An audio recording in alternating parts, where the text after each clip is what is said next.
다음은 반야신경 공독이 있겠습니다.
다음은 법을 청하는 청법가가 있겠습니다.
오늘 다보법회 법사 스님은 지안 큰 스님이십니다.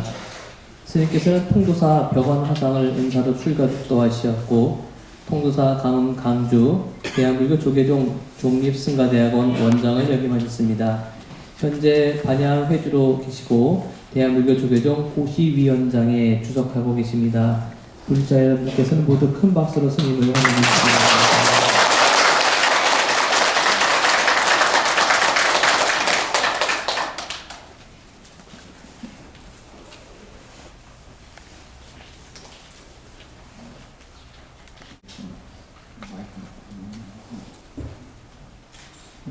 안녕하십니까. 오랜만에 불교 방송 법당에 와서 여러 거사님과 보살님들 뵙게 되었습니다. 오늘 법회를 여는 날이 되어서 우리가 다 같이 자리를 함께 했습니다. 강물이 흘러서 바다로 들어가지요. 강물이 육지를 흐를 때는 한강물, 경상도 지방에 낙동강도 있습니다. 낙동강물 그 물줄기가 다르기 때문에 이름이 다르고 바닷물하고 합류가 되어버리면은 그때는 한강에서 흘러 들어온 물도 바닷물이 되어버리고 낙동강에서 흘러 들어온 물도 바닷물이 되어버려요. 법회가 그와 같다 이렇게 말해오기도 했습니다. 여기 오신 개개인을 놓고 말씀을 드리면은 어느 동에서 오신 분, 어느 동에서 오신 분, 살고 있는 주소가 다르므로 오신 데가 다릅니다. 또 연령도 다르고 또 보사님, 보살님 굳이 말하자면 성별도 다르죠. 그러나 법회의 이 자리에서는 바닷물이 육지의 강물이 합쳐져 가지고 된 것처럼 똑같이 아무 차별이 없다 이럽니다. 그래서 이제 이런 모임, 우리 참 불교의 법회 이런 모임이 세속의 다른 모임하고는 성격, 의미가 다르다 이렇게 이제 말하기도 합니다.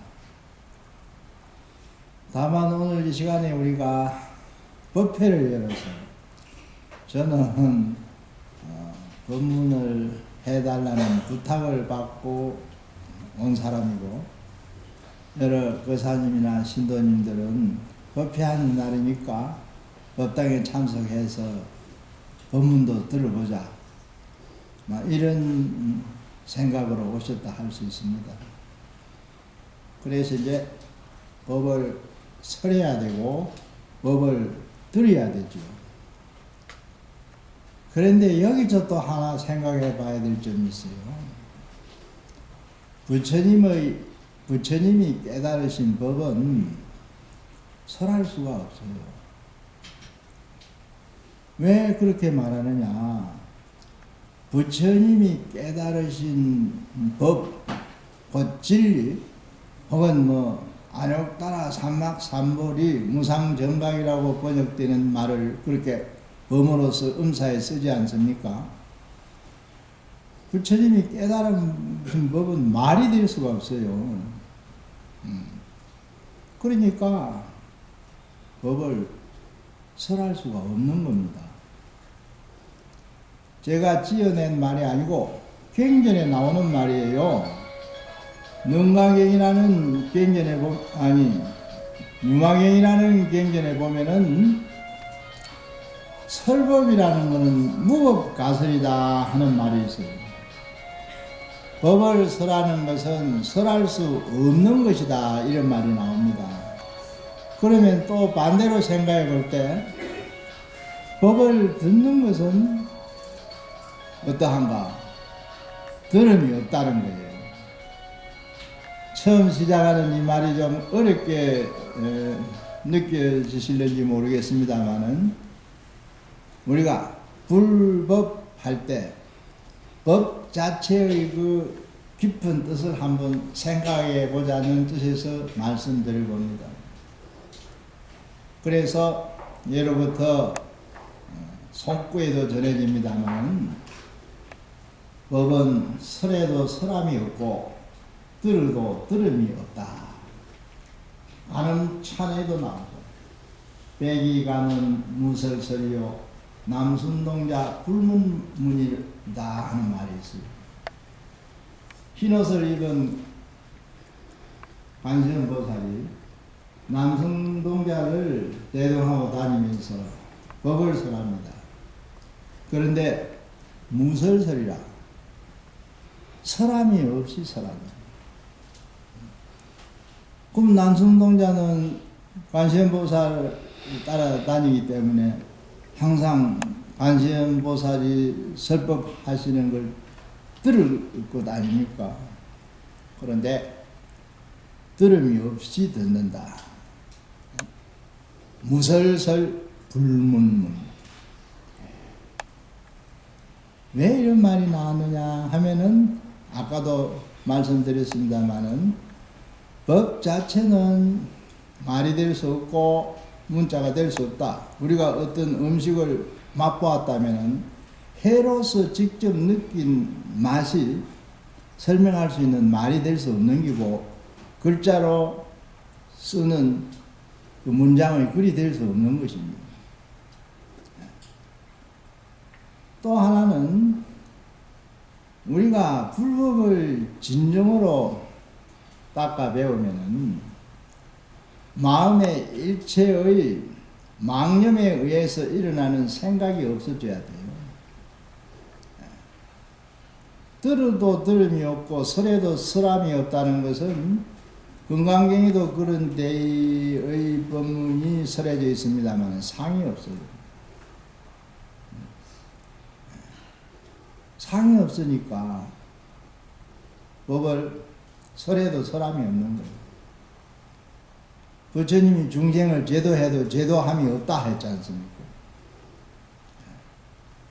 들어도 들음이 없는 거예요.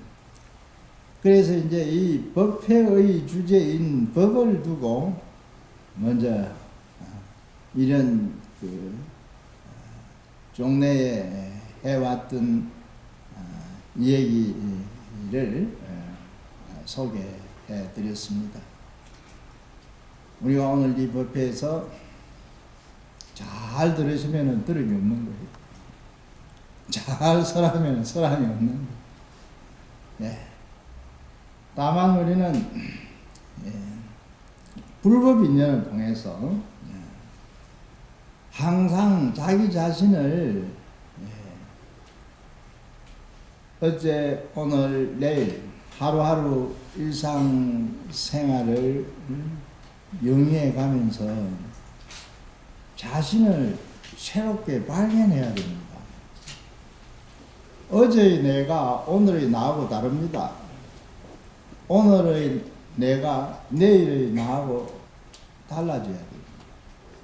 우리는 어제의 내가 오늘의 나고 또 오늘의 내가 하루 지나면 내일의 내다. 같은 한 사람이 어제 오늘 내일 날짜로 말하면 3일을 지난다 할까요? 보내는 거니까. 그런데 이제 같은 몸이지만은 몸도 뭐 엄밀히 말하면은 뭐 말할 수 있죠. 그런데 마음은 항상 새로워지는 마음. 그래서 이제 이 불교가 흔히 깨달음을 목표로 한다 이렇게 말하는데 이 깨달음이라는 것을 일상생활 속에서 가장 쉽게 가깝게 느낄 수 있도록 말해 본다면은 하루하루 내 자신을 새롭게 발견하는 겁니다. 어제까지 몰랐던 나에 대한 새로운 사실이 오늘 발견될 수 있어요. 또 하루가 지나면 오늘까지 몰랐던 나에 대한 것이 내일 다시 발견이 됩니다. 찾아집니다. 그게 이제 깨달음이에요. 궁극적인 깨달음을 물론 얘기하지만은 수행 과정에서도 여러 가지 깨달음이 있습니다. 대성기실론 같은 데서는 깨달음을 4가지로 구분해 설명합니다. 제일 먼저 범부의 입장에서 깨달는 경우가 있어요. 그 깨달음을 그냥 그대로 앞에 범부라는 말을 붙여서 범부각이라 해요. 범부각은 인과의 이치를 바로 알아가지고 자기가 지금까지 잘못한 사실을 자각해서 다시는 그런 잘못이 범해지지 않아야 되겠다고 깊이 반성하는 것. 이걸 범부각이라고 합니다. 그래서 범부각에서부터 시작이 됩니다. 그리고 이제 상사가 우리가 이제 이 불교를 믿고 나름대로 실행을 따라가는 것은 부처님처럼 살아보려면 속되게 말하면 부처님 흉내라 해도 좋아요. 부처님처럼 한번 살아보자는 거예요. 내 생활에 부처님의 가르침을 받아들이고 또 그것을 적용해 가면서 내 생활이 향상되도록 하고 내 삶이 질적으로 높아지도록 해가자는 것이죠. 이런 마음에서 우리가 불교를 해 나가면은 부처님 깨달음과 닮아져가는 그런 부분들이 나타난다는 거예요. 이럴 때 이걸 상사각이라 이럽니다. 비슷한 깨달음이라는 뜻이에요. 완전히 깨달지는 못했지만은 겉으로 보기에는 비슷해 보인다 이 말이에요. 불교는 일체 중생의 마음, 심체는 똑같다고 합니다. 부처님 마음이나 우리 중생의 마음이나 마음 자체는 똑같아요. 똑같아요. 내 마음이나 너 마음이나 자타관계에 있어서 말해볼 때 똑같은 마음이라는 거예요. 그래서 마음이 똑같다면은 내 마음, 너 마음이 얼마든지 같은 마음이 될 수 있는 거예요. 나아가서는 부처님하고도 똑같아질 수 있는 거예요. 그래서 비슷한 깨달음. 그 다음에 좀 더 이제 수행이 높아지면은 보살의 수행 단계에 이르면은 거룩한 성인의 마음이 마음속에 들어와요. 이럴 때는 수긍각이라 이런 말을 씁니다. 부처님의 깨달음에 조금씩 가깝게 접근되어 간다는 이런 뜻이에요. 그래서 나중에 이제 모든 번뇌에 의해서 야기되던 장애, 번뇌장애나 소지장 이런 장애가 다 없어지고 나면은 완전한 깨달음에 이룬다 이러는데 이걸 구경각이라 이럽니다. 그래서 깨달음이라는 것은 최후의 궁극적인 목표가 달성됐을 때만 있는 것이 아니고 살아가는 일상생활 속에서 순간순간 항상 깨달음은 있다, 작용하는 것이다.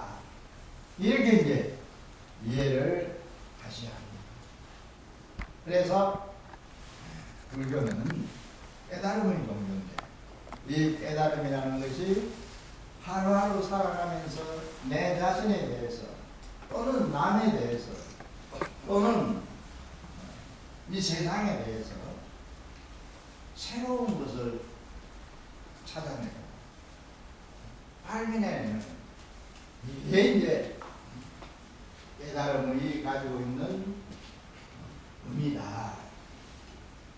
사람은 수많은 인연 속에 우리가 살아가고 있습니다. 인연.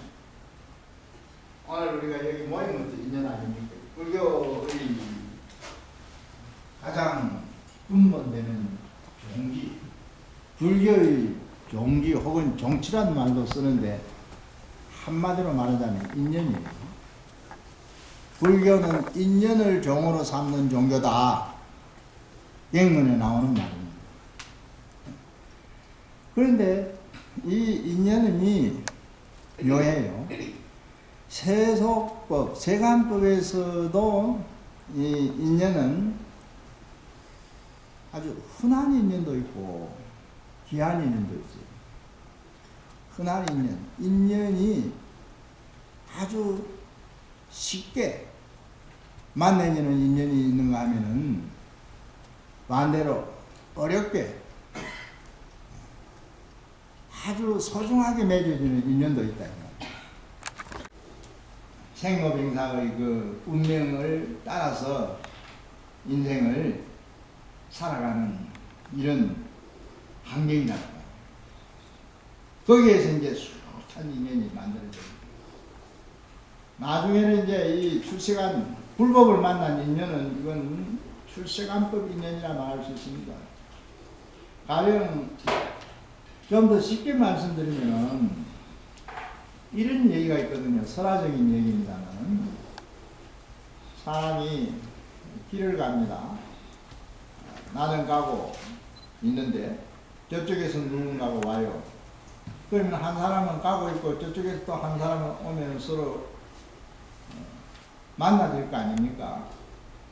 이렇게 말해요.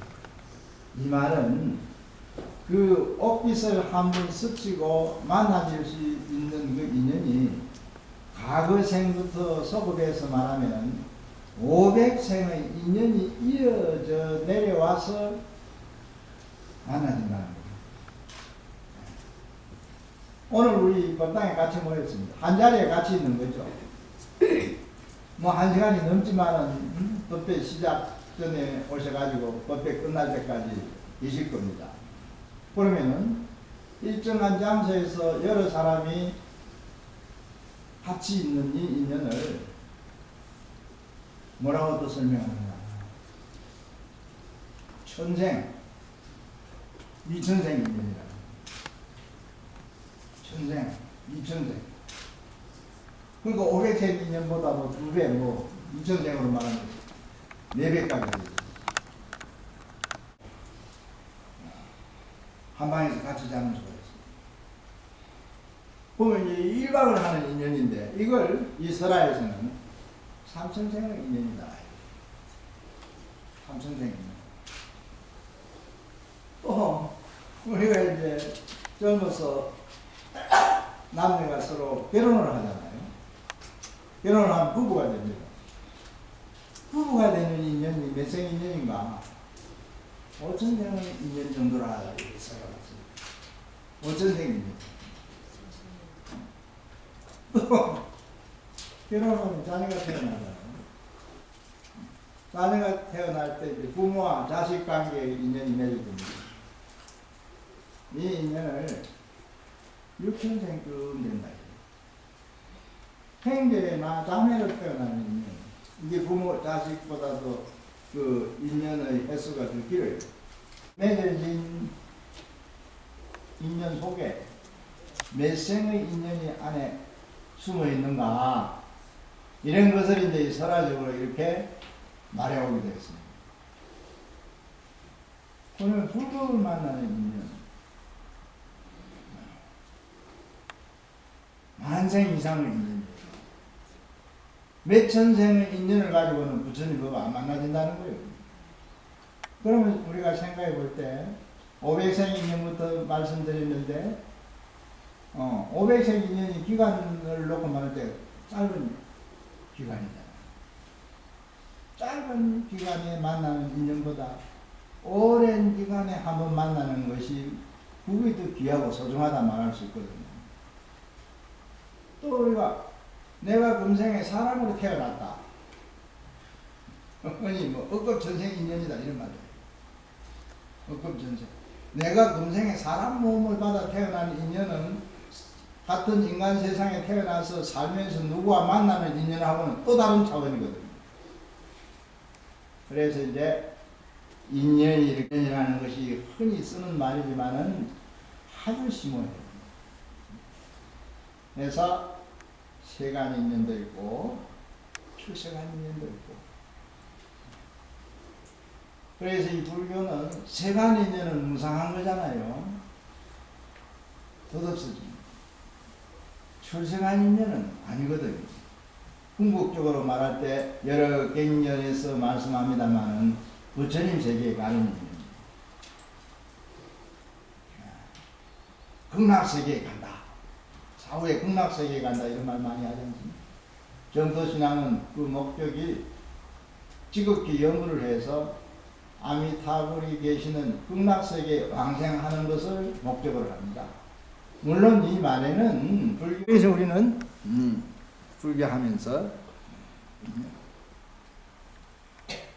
그런데 인연은 이게 좋은 방향으로 진행이 되면은 복덕과 지혜를 성취합니다. 복덕과 지혜. 우리가 부처님을 찬탄하면서 상기를 할 때 기불양족전 하는데 그 양족이란 말이 복덕과 지혜를 다 갖추었다는 뜻이거든요.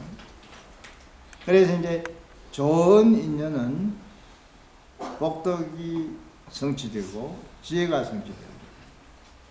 근데 인연도 이 도덕적인 성질로 구분하면 나쁜 인연이 있어요. 악업을 짓는 인연이죠. 이 나쁜 인연은 나중에 악도에 가는 인연이 나와요. 복덕과 지혜를 성취 못해서 나쁜 업이 점점 부풀어지면은 한 생을 마치고 난 뒤에 나쁜 세계, 흔히 뭐 세 가지로 사막도라 합니다만, 지옥에 간다든지 뭐 아기도에 간다든지 축생도에 간다든지 이렇게 말합니다. 여기에 이제 불교 교리에 나오는 윤회설 얘기가 나옵니다. 윤회설. 이게 무슨 얘기냐? 가령요, 사람이 이 세상에서 자기 만족할 만큼 잘 살았다 합시다. 부귀 영화도 충분히 누리고 뭐 권력이라든지 명예도 누려봤다 합시다. 그러나 이 생은 이 세속 경계에서 말할 때 무상한 생이거든요. 왜냐하면 언젠가는 죽음이 있기 때문에 생이 끝난단 말이에요. 하루가 끝나는 것처럼. 그러면 이제 다음 생이 있을 거예요. 오늘이 지나가면 내일이 있듯이 다음 생이 있을 거예요. 그러면 금세계 부귀 영화를 충분히 누리고 명예와 권력을 누리면서 잘 살았는데 그 상태가 다음 생에도 이어질 수 있느냐 생각해 볼 수 있거든요. 다음 생에도. 물론 뭐 아이고 다음 생이야 뭐 우리가 신경 쓸 바가 뭐 있느냐, 다음 생 얘기를 왜 하느냐, 그건 현실이 아니잖아, 이렇게 이제 거부할 사람이 있을는지 모릅니다만은 우리가 생각해 보자면은 다음 생에 대해서도 생각할 수 있는 거예요. 가정을 해서 말하죠. 금생에 부귀영화 누리고 호의호식하고 그야말로 남부를 않게 잘 살았다고 하는 사람이 불교에서 뭐 윤회설이 있다니까 다음 생에 그만 악도에 가버렸다, 좋지 않은 세계에 가서 태어나 버렸다, 이럴 때는 그게 잘된 일이라고는 말할 수 없지 않습니까? 다음 생의 문제를 가지고 얘기하는 겁니다만은 잘된 일이라고는 말할 수 없어요. 다만 앞서 말했습니다만 왜 그런 얘기를 하느냐, 다음 생 얘기를 왜 금생의 현실처럼 얘기하느냐 이렇게 항의하는지 모르지만은 아니요. 생은 오늘 내일이 이어지는 것처럼 이어지는 거예요. 그래서 이제 가정을 한 얘기입니다만은 금생에 잘 산 사람이 다음 생에 나쁜 세상으로 가버렸다 하면은 이 사람은 금생의 잘 사는 것은 그건 금생 기준으로 좋았다고 말할 수 있지만은 다음 생을 가지고 말할 때는 잘못됐다는 거예요. 잘못됐다 이렇게 말할 수 있는 겁니다. 그래서 옛날 스님들이 법문에 보면은 이런 주제를 가지고 설법해 놓은 게 있어요. 뭐라고 말씀하셨느냐? 경책하는 말이 나옵니다. 사람 몸을 잃어버리지 말아라. 사람 몸을 잃어버리지 말아라. 이 죽지 말라는 말이 아닙니다. 죽는 거는 뭐 무상하기 때문에 언젠가 때가 되면은 속절없이 가야 돼요. 다음 생에 사람 몸을 몸받아 태어나는 경우가 되지 말라 이 말이에요. 이걸 한문 글귀로 막실인신하라 이렇게 경책하는 그 말로 되어 나옵니다. 네. 아까 말했듯이 금생에 잘 살아가지고 다음 생에는 인간 몸을 못 받는다 이거죠. 악도에 축생도나 뭐 아기도 뭐 지옥도 이런 데 가버린다는 거예요. 그래서 이제 얘기를 조금 더 이제 달리 설명하면서 사람이 100번 생을 받는다. 그럼 100생 아닙니까? 100번. 태어나서 죽을 때까지가 일생입니다. 보면 전생도 물론 있었고 다음 생도 있는 거예요. 그러면 100번 생을 받는 동안에 금생처럼 지금처럼 사람 몸을 몇 번이나 받을 수 있는가? 여기에 대해서 물음을 제기해 놓은 말이 있어요.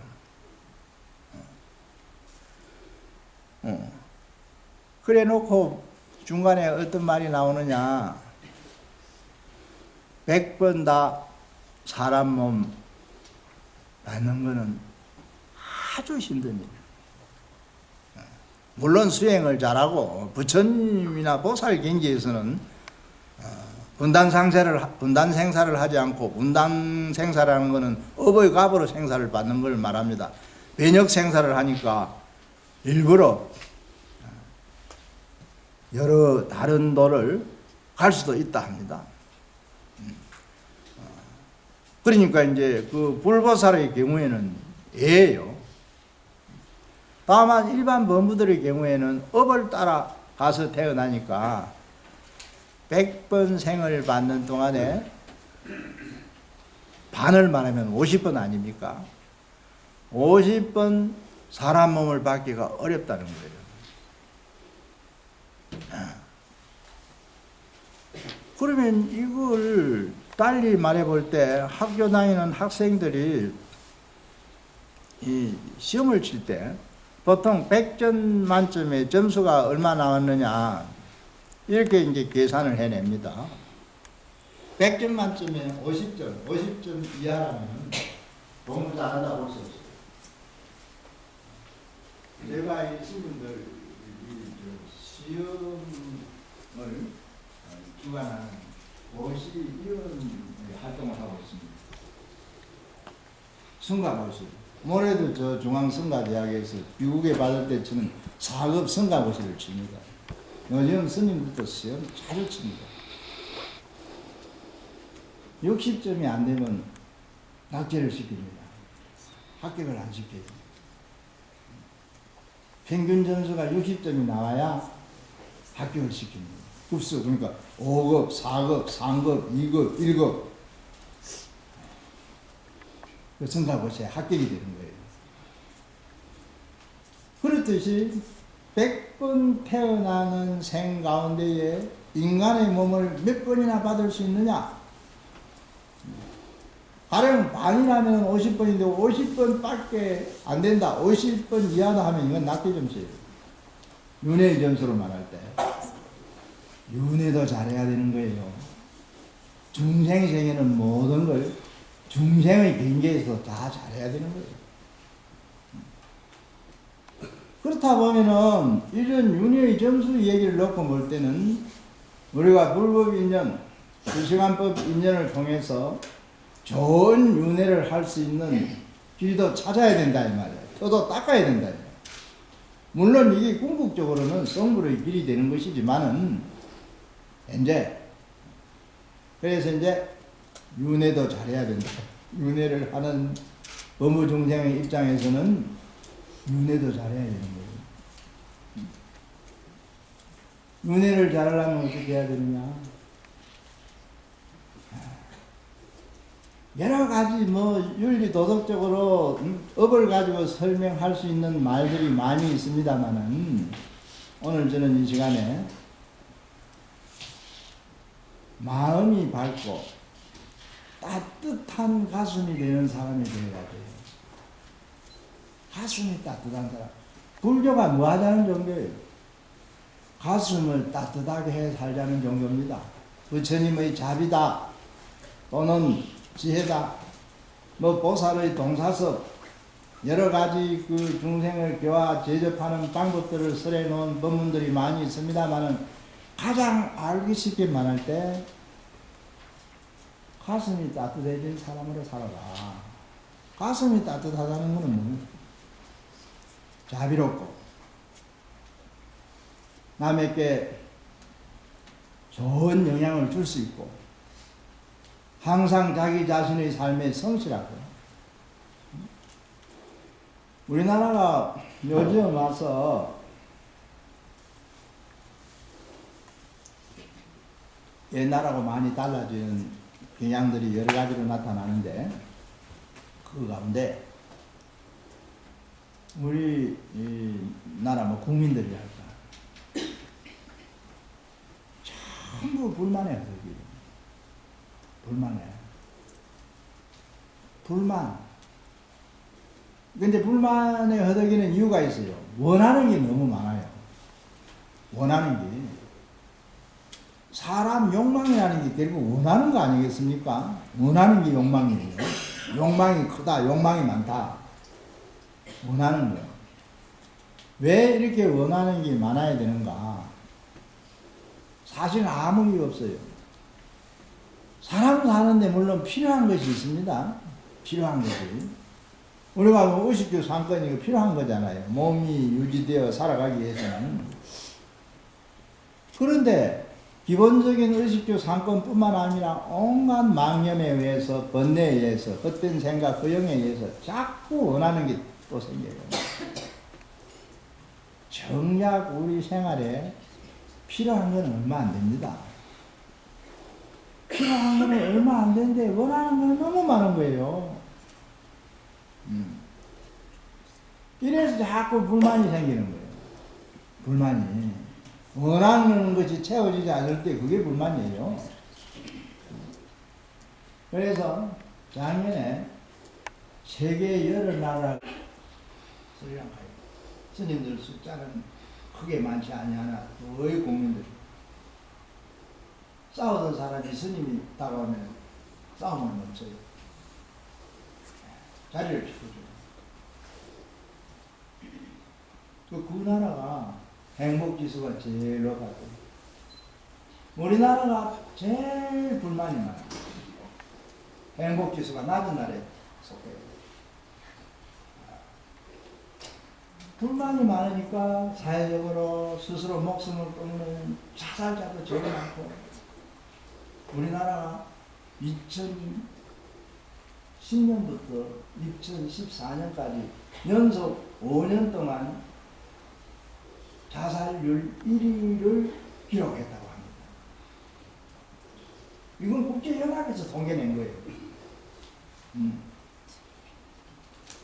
불만이 많으니까 만족한 사람이 스스로 목숨 끊을 일은 없잖아요. 뭔가 절망을 하고 괴로워하다가 스스로. OECD에 가입한 나라가 지금 32나라입니다. 32나라 가운데 참 유감스럽게도 대한민국이 제일 불만을 많이 느끼고 사는 나라고 자살률이 높은 나라라는 거예요. 이 OECD, 그러니까 남북한이 세계에서 가장 불만을 많이 가지고, 북한은 뭐 정치 체제 때문에 그럴 수 있지 않겠습니까? 우리도 뭐 일부 그런 경향이 있었는지 모르겠습니다만 제일 자살 많이 하는 나라로 나왔어요. 어떤 면에서는 나라 망신이죠. 어떤 면에서는. 그래서 이제 어떻게 하면은 내가 살아가는 생활 속에 불만을 해소하면서 살아갈 수 있는가? 이게 이제 또 중요한 문제예요. 불교를 믿으면 그 불만이 점점 사라져요. 공함을 알고, 무상을 알고, 인가의 법칙을 알게 되고, 인연의 실상에 대해서 생각하게 되고, 결국 마음이 모든 것을 좌지우지해서 결정된다는 걸 알게 돼요. 그걸 이제 세 가지로 요약하면은 인가법, 인연법, 일심법이라고 말합니다. 그래서 이제 불교는 나를 달래는, 내 인생을 달래는 약이에요. 불만이 높아질 때. 체념하고 무조건 그냥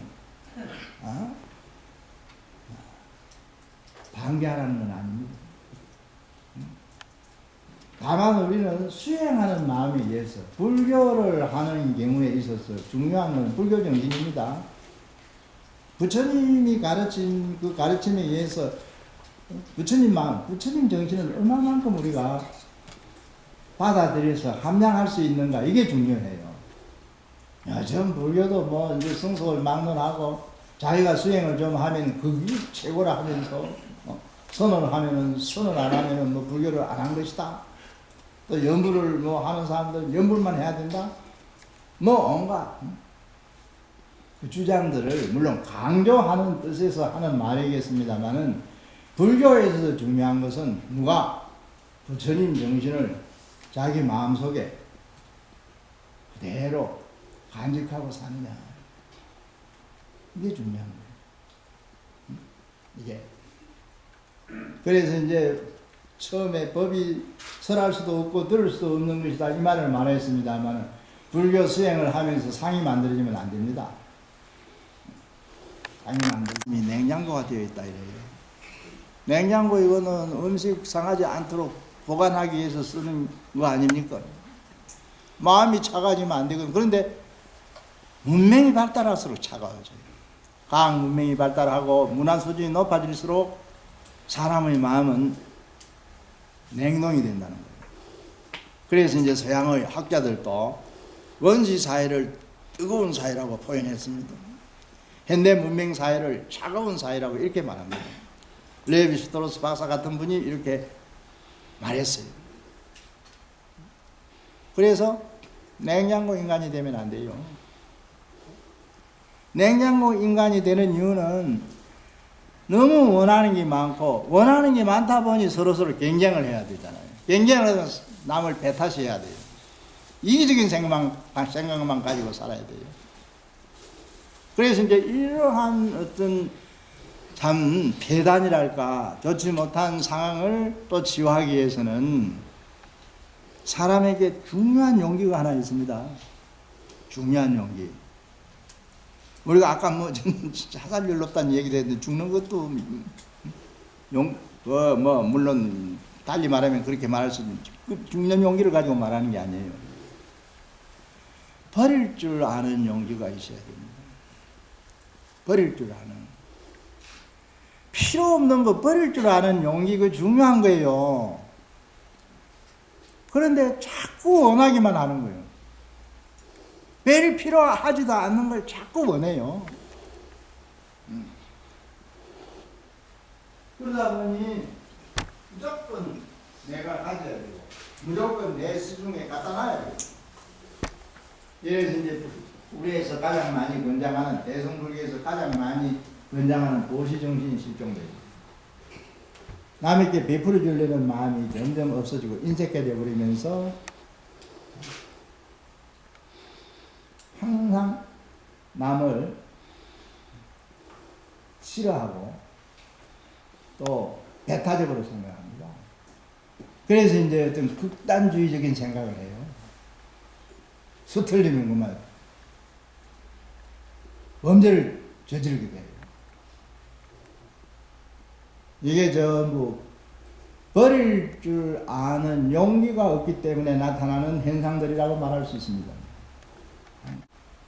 한때 이스님께서는 선사에게는 성공을 합니다.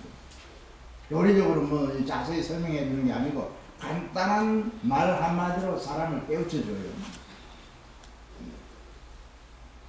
이스님이 꼭 스님이나 신도들이 찾아와서 스님 한 말씀 해 주십시오. 청합니다. 이 청하면 뭐 무뚝뚝하다. 놔버려. 이게 한문으로 방아착이라고, 이게 이제 공안으로도 알려져 있는 말입니다. 방아착하라. 놓아버리, 들고 있던 물건을 놓아버리라 이 말이에요. 이 말이 좀 전에 제가 말씀드린 버리라는 말이에요. 버릴 줄 알아라 이 말이에요. 버릴 줄 알아. 누가 찾아와도 놓아버리라. 버릴 줄 알아. 보살의 사무량심에도 자비희사 네 번째는 버릴 자자를 씁니다.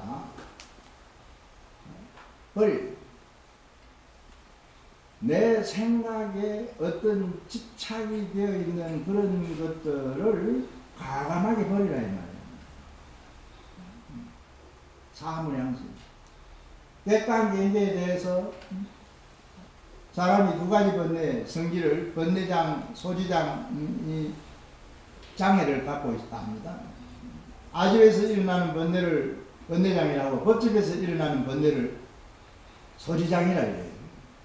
항상 우리는 이 두 가지 장애 때문에 스스로 성격장애가 만들어집니다. 내 자신의 마음속에 스스로 장애가 일어나요. 기분 좋게 편안한 마음으로 있을 수 있는데 갑자기 마음이 뭐냐, 불쾌해지고 화가 날라고 짜증이 나고 신경질이 날라는 거예요. 이 사람이 그런 마음이 되지 않아요. 아직 법집에서 일어나는 장애들이다 이 말씀입니다. 그래서 이제 인생을 잘 살려면은 마음속에 일어나는 장애를 잘 극복해야 됩니다.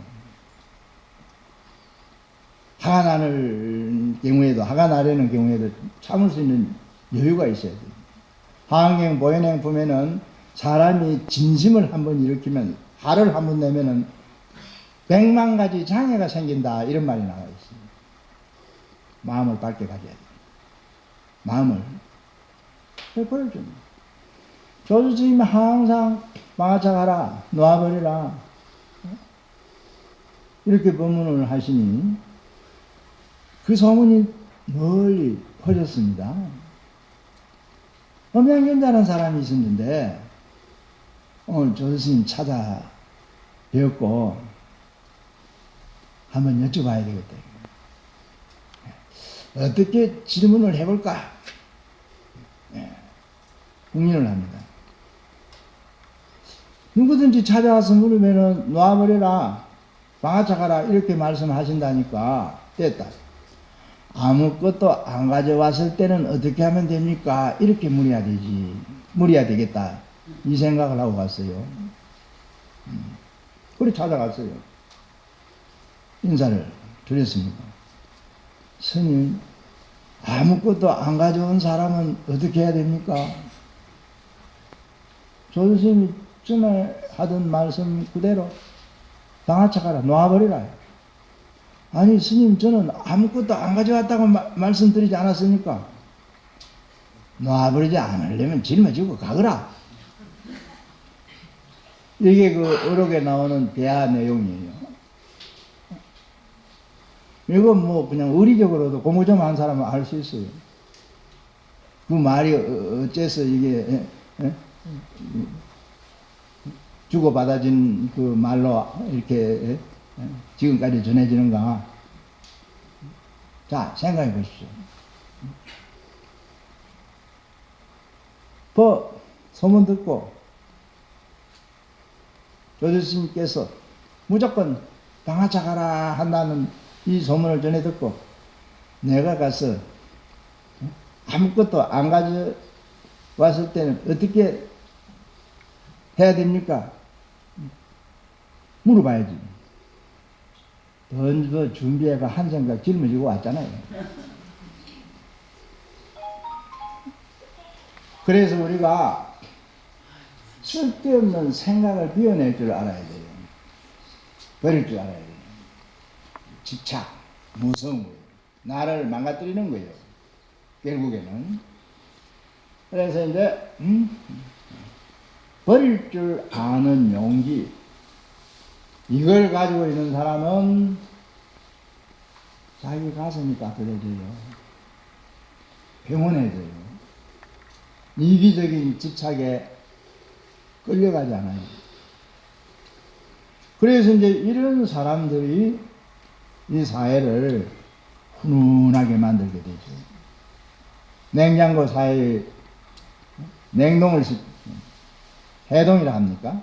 은 상태를 녹여내는. 그래서 가슴이 따뜻한 사람들이 결국 윤회를 잘 하게 된다.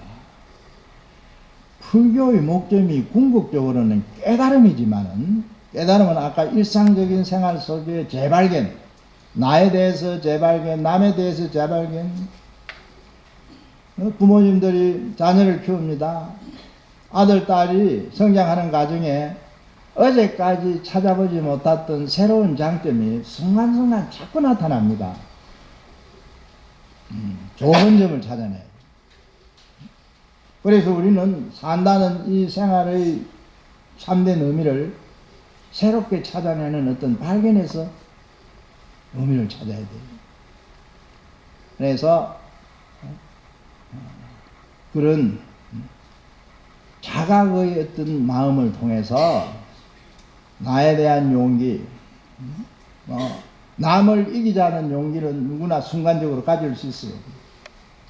생존 경쟁이 원래 그렇게 돼 있으니까. 그러나 자기의 마음속에 있는 헛된 생각들, 나쁜 집착들 읽어버리는 데는 용기가 필요해요. 그래서 나를, 마음의 잡된 생각들을 제거하기 위해서 나를 버리는, 불교는 애초에 무아를 설했습니다. 무아법문. 그래서 이제 이렇게 하면은 윤회를 잘한다.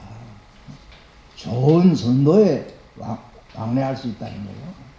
그게 이제 어느 큰 스님의 법문대이 막실 인신하라, 사람 몸 잃어버리지 말아라 하는 그 참 가르침의 뜻을 바로 이해하는 것이고, 또 그런 생활을 함으로써 실천하는 것이다, 이렇게 말씀드릴 수 있겠습니다. 아무튼 이 불교 방송 오늘 이 법당법회에서 또 다시 새로운 마음으로 우리 자신들을 생각하고 우리 살아가는 어떤 일상의 문제들을 생각하면서 날로 더 향상되고 보람이 연구는 그런 생활이 이루어지기를, 영이 되기를 바라면서 이 시간이 1시간 할라 했는데 3분이나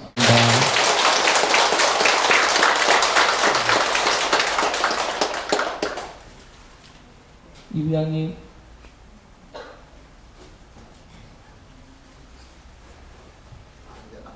예, 네. 모두 자리에 앉아 주십시오. 다음은 불교방송 가릉민가 합창단의 음성공양이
음성으로 보여요.